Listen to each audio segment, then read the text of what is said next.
está muy similar, la que sería una distribución uniforme. ¿A qué se llama distribución uniforme? Cuando tenemos exactamente el mismo comportamiento de nuestros datos. Imagínense que esta parte de acá arriba no está, ¿sale? Pero tenemos, aquí voy a poner otras divisiones que representan un conjunto de datos y todas están a la misma altura de 5, ¿sale? Entonces, esto es una distribución uniforme. Es decir, que todos los datos se acomodan uniformemente en todos los intervalos o clases que nosotros tenemos. Como pueden ver, pues todos los intervalos están formados por, ya no 10 unidades, sino por 5 unidades. Entonces tenemos 5 unidades aquí, 5 aquí, 5 aquí, y así sucesivamente. Entonces el área total será de 50 unidades, porque se encuentran distribuidos uniformemente. Esa será una que veremos en su momento. Vamos a empezar nosotros con la normal, que es un poco más compleja. Agarrándole a esa, ya le agarran a las demás. La otra que tendríamos sería una distribución exponencial, que puede ser así o que puede ser así. Si se fijan, calcular el área bajo esto, pues ya empieza a tomarse o a formarse algo de categoría, ¿no? Ya el área va a ser así, va a tener otro por acá, va a tener otro por acá, y pues esto se calcula a partir de funciones de x, que si ustedes recuerdan, pues empezaremos o podemos utilizar integrales para determinar el área bajo la curva. Así que si ya se habían olvidado un poquito de lo que eran las integrales en cálculo integral, cálculo diferencial o cálculo vectorial, pues puede ser que retomemos también un poco de esto. Entonces, esta pudiera ser otra distribución continua, que es la distribución exponencial. También la veremos en su momento.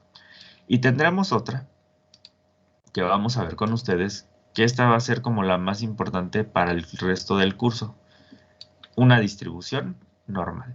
Y como pueden ver, pues también el área no es tan fácil de observar. Como es una curva, tendremos que usar la parte de cálculo integral para determinar el área bajo la curva. Esa área bajo la curva, entonces nosotros la tomaremos como una medida de probabilidad. El área bajo las curvas que calculemos para los tipos de distribuciones serán nuestras medidas de probabilidad. Es decir, la cantidad de... Aquí otro concepto importante y pregunta de examen. Para el quiz esta es obligada. ¿Cómo yo entendería el área como una probabilidad? ¿Sale? ¿Cómo yo entendería el área como una probabilidad? Nosotros tenemos un conjunto, yo acá lo expresaba como espacio muestral número de eventos, pero también lo podemos ver de la siguiente forma. Nosotros estamos haciendo el análisis de algún experimento, ¿sale? Análisis de algún experimento. Y de ese experimento, nosotros obtenemos ciertos datos. Entonces le voy a poner aquí datos. De esos datos, imagínenselos como este cuadrado, rectángulo, perdón.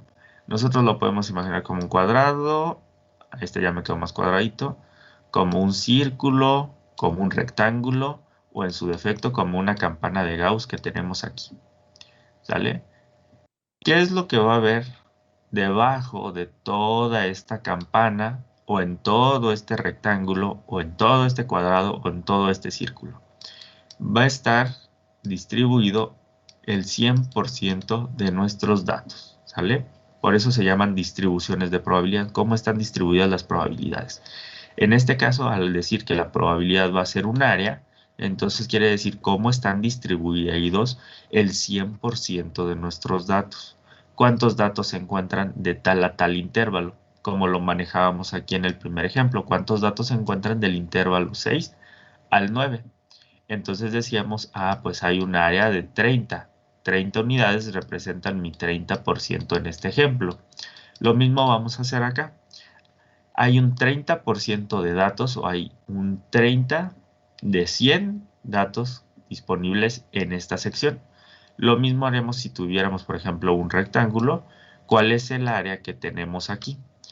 Pues aquí tenemos 20 datos de 100. Entonces, mi probabilidad es un 20%. Si queremos hacerlo en círculo, que esto es como lo más relacionado que han visto hasta el momento, tenemos una gráfica de pastel o una gráfica circular. Cada gráfica de pastel pues tiene un segmento. Ese segmento es un porcentaje o una proporción. Quiere decir que el conjunto de datos se encuentra en este círculo, el 100% de los datos, pero cada uno de los segmentos representa un porcentaje de datos. Supongamos que este es el 40, este representa el 20 y este representa el 30, 70, 20, entonces este me queda de 10. Entonces, si se fijan, esto es lo que estaremos haciendo. Ahora visualizaremos el área como una probabilidad. ¿Dudas o preguntas hasta aquí? Profe, entonces, concretamente, ¿cuál sería como la respuesta a la pregunta del quiz que dijo que era obligatoria? Que era obligatoria.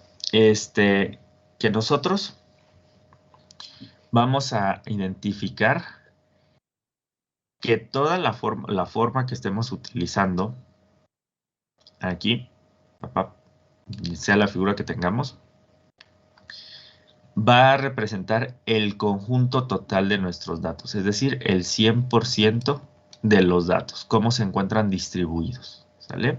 Esa sería como la respuesta. Pero más que se la graben así de pregunta-respuesta, quiero que la interpreten, ¿sale? Pueden definirlo ustedes con sus propias palabras. ¿Me repite, por favor, la pregunta para darles un ejemplo? ¿Alguien que la haya notado? ¿Cómo entendería el área como una probabilidad? Excelente. ¿Cómo entendería? Esa es la palabra que quería escuchar. No es como yo se las dije, sino como yo lo entiendo. El área como una probabilidad es que en la figura o en la forma que estoy representando mis datos se encuentra distribuido el 100% de ellos. ¿Vale? Entonces ya no, mis datos ya no los voy a ver como en una tablita, ya no los voy a ver como en un Excel, sino me los voy a imaginar que están debajo o en una figura. Y cada segmento de esa figura representa un porcentaje de datos. Esa sería la explicación. Como le entiendan ustedes, pues ya va a depender de qué tanto estudien, qué tanto le encuentran sentido a los ejercicios y qué tanto análisis hacen. Pero la respuesta, pues en sí, a grosso modo, sería eso, ¿no? Que el conjunto de datos que tenemos están distribuidos en una figura y esa figura tiene segmentos que representan porcentajes de datos, que sumados me tendrían que dar el 100%. No sé si ya quedó ahí aclarada la duda. Profe, gracias. Muy bien, entonces continuamos. Vamos a nosotros comenzar con la distribución normal de probabilidad. ¿Sale? ¿A qué se refiere la distribución normal de la probabilidad? Normal no hace referencia como que esté bien o esté mal, simplemente que los datos siguen un tipo de distribución mucho más común. Es decir, ustedes o no todos los eventos que nosotros estudiamos, por ejemplo, son binomiales, tienen una u otra respuesta. No todos son multinomiales, que nos interesa conocer muchas respuestas. No todos son hipergeométricas en las que tenemos n, n1 y n2. O no todas son distribuciones de Poisson que se plantean a partir de una unidad o una serie de unidades entre una unidad de tiempo o espacio. No necesariamente esos vamos a tener o van a ser los únicos casos, sino que hay otros donde obtenemos más datos o tenemos más información y por lo tanto pues tendríamos que hacer otro tipo de cálculos. Además de que los otros pues eran valores contiguos. Pues en este caso van a ser mediciones más exactas. ¿Qué es lo que vamos a hacer? Dice, las probabilidades se representan como proporciones o proporciones de área que se encuentran entre dos líneas verticales, por encima del eje horizontal y debajo de la gráfica de la función de distribución. La distribución de probabilidad normal se expresa mediante una campana de Gauss, esta que tenemos acá, seguramente ya la han visto. Cada proporción de esta curva o de esta campana de Gauss representa un porcentaje de datos y de manera general estos ya están, digamos, como estandarizados. Esto quiere decir que es una distribución normal estándar, como lo, digamos, pues como lo que ya está establecido, ¿no? Que sigue aproximadamente una distribución normal.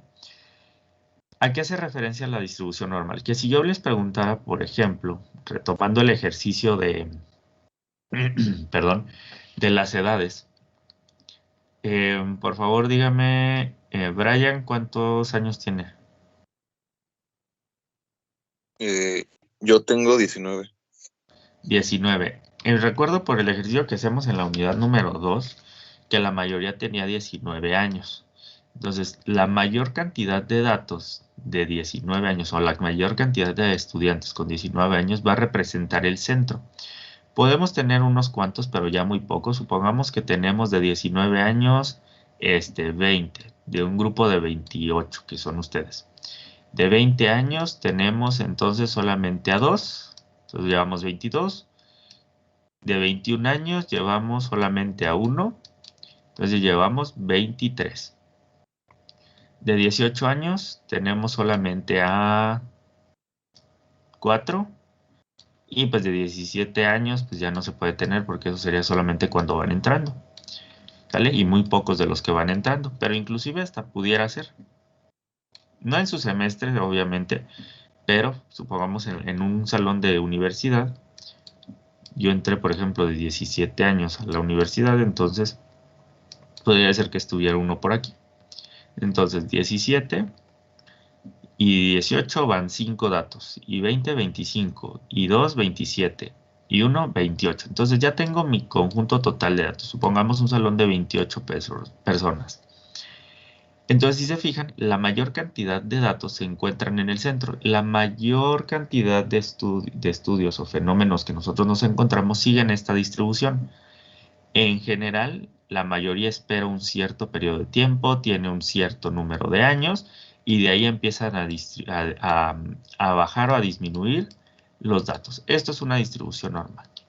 Cuando nuestros datos sigan esta forma, recuerdan que nosotros ya habíamos hecho gráficas de barras o histogramas, estaremos diciendo que siguen un comportamiento normal nuestros datos. Sin embargo, tenemos que cumplir ciertas características.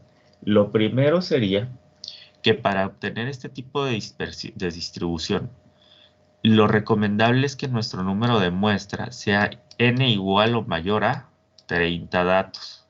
¿Sale? ¿Por qué?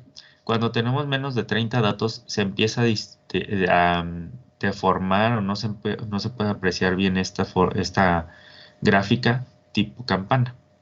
Cuando nosotros tenemos menos de 30 datos, pero asumimos que más o menos siguen un comportamiento normal, pues tendremos otro tipo de distribución, que es una T de student. En su momento vamos a hablar un poquito de esto. Entonces, la distribución normal, hasta el momento llevamos como dos características. 3. Es una curva, esta de aquí. Cada segmento de la curva tiene un porcentaje de datos y para poder obtener o ver si siguen los datos un comportamiento normal, tenemos que tener un tamaño de muestra de n igual o mayor a 30. Preguntas, cada característica que voy dando de la distribución normal puede ser una pregunta de quiz. Ahora bien, la distribución normal estándar, que es como lo que tenemos aquí, ya tiene como predefinidos algunos valores en función de dos parámetros de la distribución. ¿Qué es un parámetro? ¿Y qué es un estadístico? Recuerda nosotros que teníamos en la unidad número 2 cuando calculábamos medidas estos simbolitos de aquí. ¿Quién me dice qué representaban estos símbolos de aquí? Aquí ya me equivoqué. Pueden activar el audio. ¿Qué representa cada uno? Representa el promedio, la varianza. Ay, esperen, déjame reviso. Es que son La las- desviación estándar, Sí. varianza, promedio o media. Ok, gracias allá a los dos compañeros. ¿Este, no Si es, alguien, ¿este por es eso, un mío, el de la derecha? sí, nada más una cosa, si algún compañero está hablando, déjenlo que termine y ya después, si no, le doy la palabra a alguien más, que ahí le cortó la inspiración a la compañera, creo que fue Luis, ¿sí fue Luis? Terry Maffer. En efecto. ¿Sale? Entonces le cortó la inspiración, estaba bien inspirada. Ya si no la encontró, pues ya damos la participación, ¿sale? Entonces, la primera que yo tengo aquí en esta fila representa la media de la distribución. Ahora sí, para que no se quedara con las ganas de terminar su participación, Mafer, ¿cuál es la diferencia entre la que tengo en la columna 1, que es esta, y cuál es la diferencia entonces entre la columna 2, que es esta de acá? Esta es una media y esto es una media, pero ¿cuál es su diferencia? Pues en la segunda estábamos hablando de las variables, en las variables que estamos analizando ya en esta unidad, que son las de, ay, se me perdió. Las variables discretas. Y en la anterior, pues es lo que estábamos viendo en la unidad pasada, que eran pues no sé, lo básico de la probabilidad. Ok, ahí sí, no va por ahí, ¿sale? ¿Quién quiere ayudar a Mafer? Ahora sí, Yo, adelante. El 1 es de muestras y el 2 es de poblacional.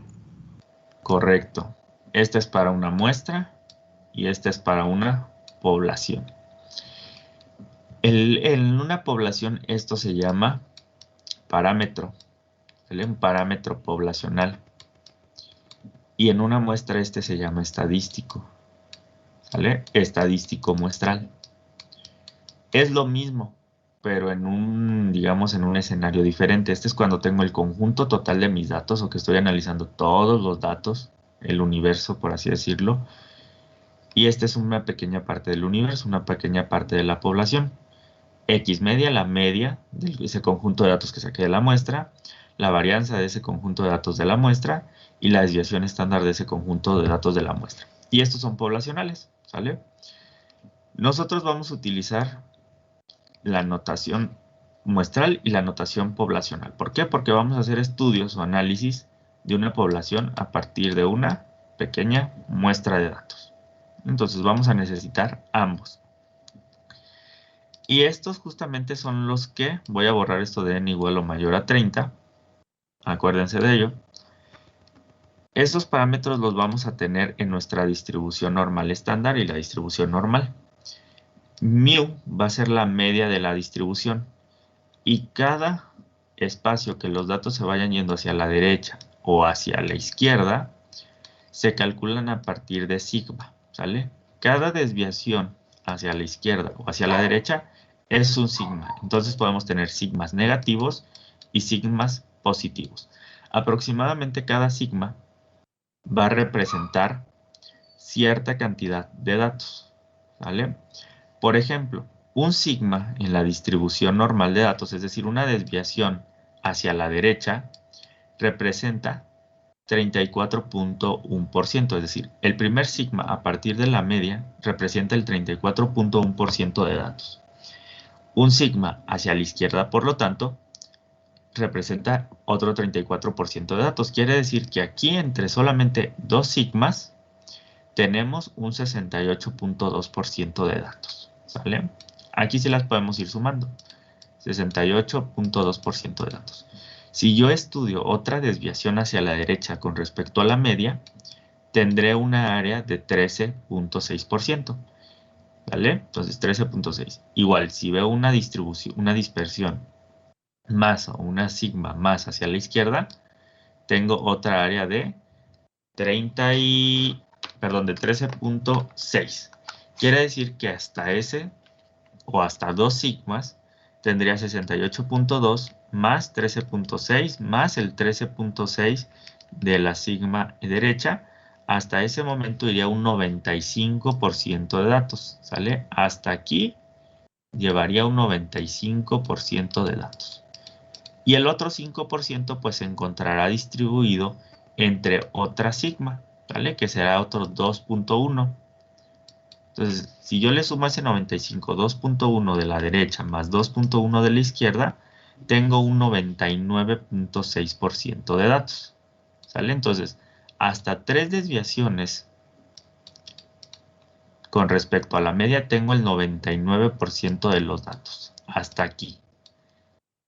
Las otras desviaciones, si desvían, tiene 0.1 y 0.1, que puede ser un poco más de acuerdo a nuestra distribución. Es decir, si yo le quito al 100% ese 99.6, perdón, que teníamos, nos queda un 0.4.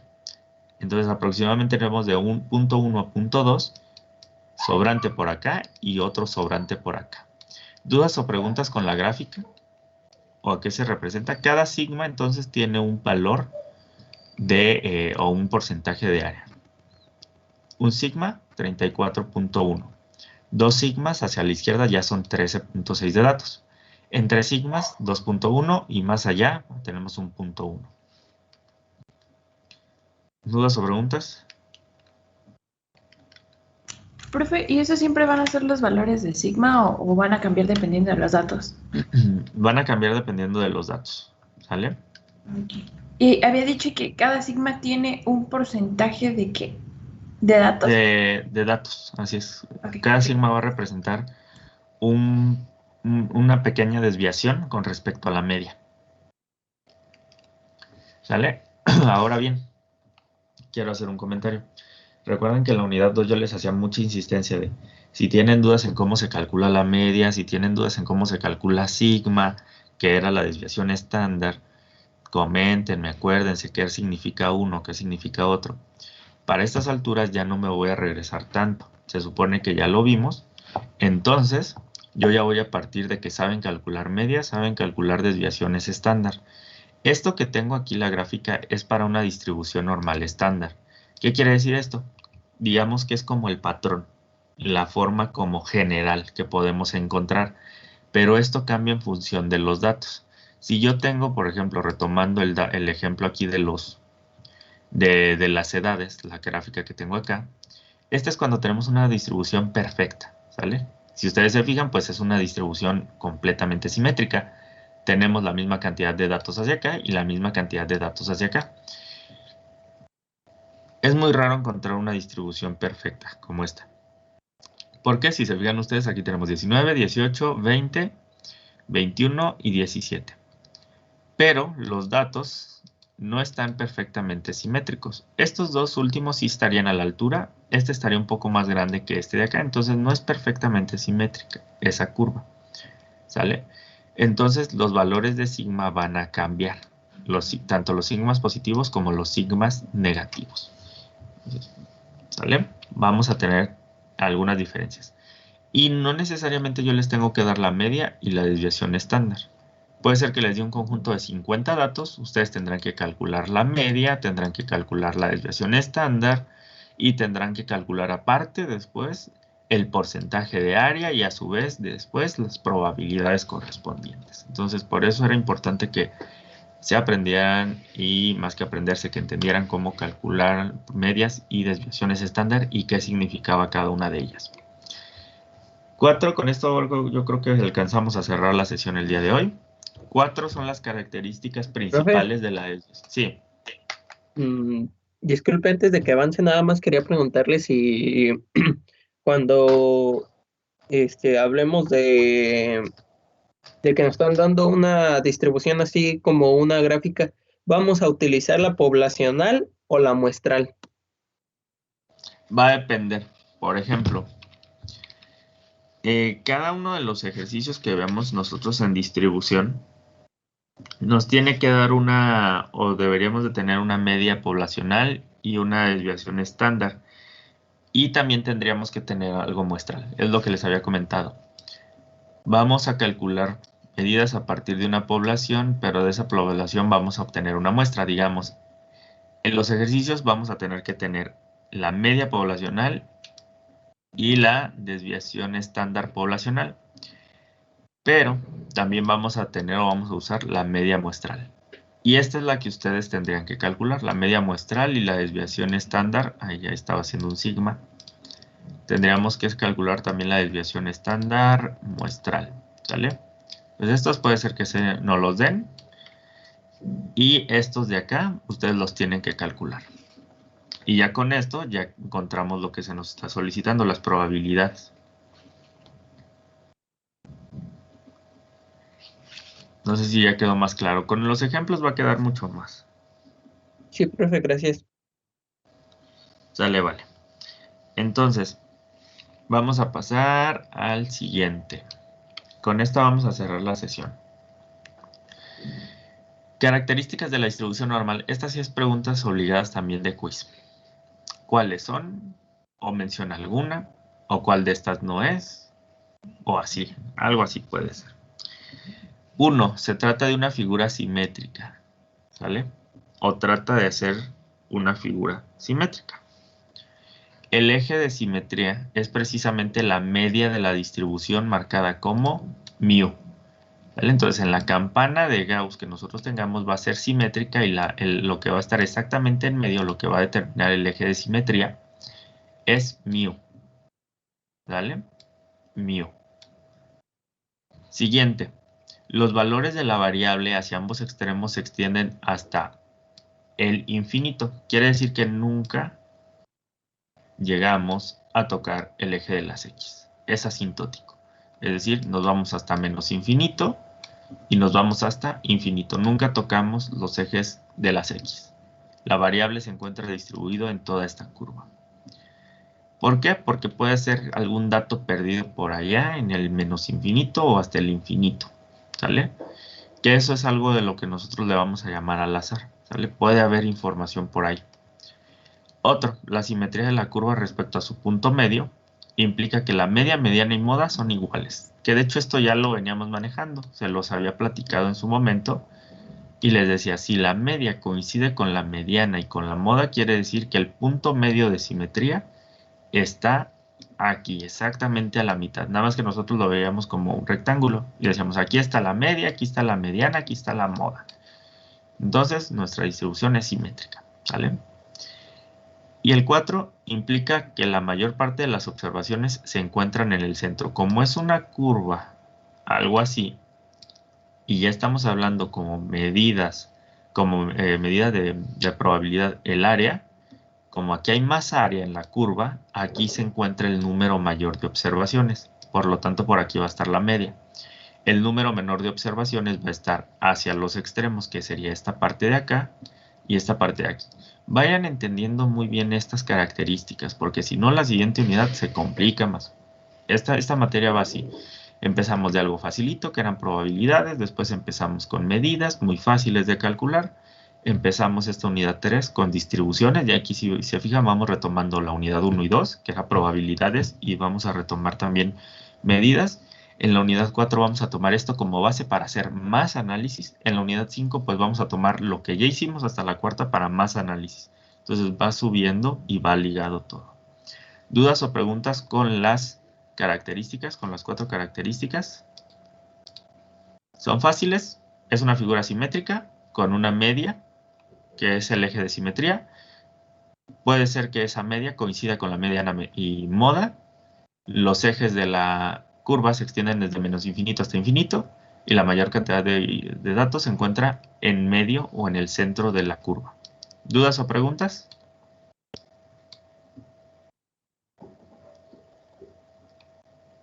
¿O ya me quedé solo? Creo que no. No, profe, yo sí tengo una. Sí. Es que a usted te le respondió mi compañero que iba a depender si era poblacional o muestral. Pero entonces, aquí en las características en las partes donde viene μ, ahí siempre se va a representar como si fuera la media poblacional, no importa si no lo es. Sí, porque nosotros en los ejercicios y en los siguientes de la otra unidad vamos a tener, por ejemplo, déjenme tratar de plantear un ejercicio. Supongamos que cierto producto contiene 80 gramos, ¿no? De cierto peso. En promedio contiene 80 gramos. Entonces, esa información sería como mi media poblacional. En promedio, de forma general, tiene 80 gramos ese producto. ¿Sale? Con una desviación estándar, supongamos de 3 gramos. Entonces, tenemos hacia acá una desviación estándar, sigma, 3 gramos. Es de manera general, es decir, los datos poblacionales. Y acá pues van a ser menos, o sigma negativo van a ser menos 3 hacia acá. Sabemos que sigue una distribución normal, por como hemos realizado la extracción de los datos y los hemos graficado y más o menos parecen una curva. Yo les preguntaría cuál es la probabilidad de que una caja contenga, supongamos, entre 78 y 80 gramos. Supongamos que estamos aquí, 78 y 80 gramos. Para nosotros determinar eso, tenemos que encontrar la media, o tendríamos que hacer un muestreo para determinar si la media sí se encuentra aquí, pero ya la media muestral, porque va a partir de una media. Entonces, en nuestra gráfica, lo que nosotros pongamos como mu y desviaciones estándar, sí será con la notación poblacional, pero de lo que ya nos estén preguntando, o para determinar si lo que nos están preguntando es correcto, estaremos haciendo uso de lo muestral. ¿Sale? Algo así, les digo, con los ejercicios va a quedar mucho más claro.